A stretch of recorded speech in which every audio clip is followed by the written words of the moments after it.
নারীদের উপর নির্যাতন নিপীড়ন বেশিরভাগ সময় তাদের খুব কাছের মানুষের কাছ থেকে হয়ে থাকে। নারীদের বিচার পাওয়ার হারও অনেক কম।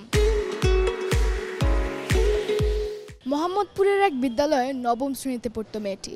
তার বয়স মাত্র 15। কোচিংয়ে এবং বিদ্যালয়ে আসা যাওয়ার পথে প্রায়শই একটা ছেলে তাকে উত্ত্যক্ত করত, প্রেমের প্রস্তাব দিত। সে যখন রাজি না হতো তখন তাকে তুলে নেওয়ার হুমকি দিত। অবশেষে 2022 সালের 27শে জানুয়ারি কৌশলে ছেলেটি মেয়েটিকে তুলে নিয়ে যায়। মেয়েটির পরিবার ছেলেটির পরিবারের সাথে কথা বললে তাদেরকে আশ্বাস দেওয়া হয় তাদের মেয়েকে ফিরিয়ে দেওয়া হবে। অনেক দিন কেটে যাওয়ার পরেও তারা মেয়েকে ফিরে পান না। ভিকটিম সাপোর্ট সেন্টারের একজনের পরামর্শ অনুযায়ী মোহাম্মদপুর থানায় মামলা করা হয়।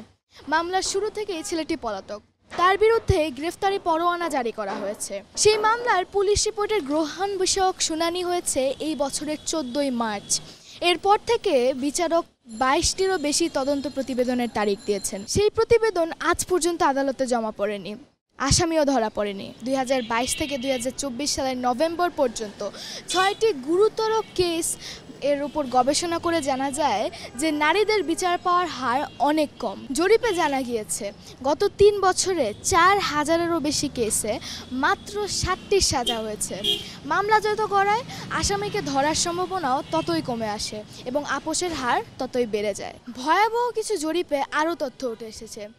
নারীদের উপর নির্যাতন নিপীড়ন বেশিরভাগ সময় তাদের খুব কাছের মানুষের কাছ থেকে হয়ে থাকে, অর্থাৎ আত্মীয় স্বজন, পরিবারের মানুষ বা পরিচিত কেউ। এবং আমরা বিভিন্ন কেসে দেখেছি যে নারীদের বিচার পাওয়ার হারও অনেক কম।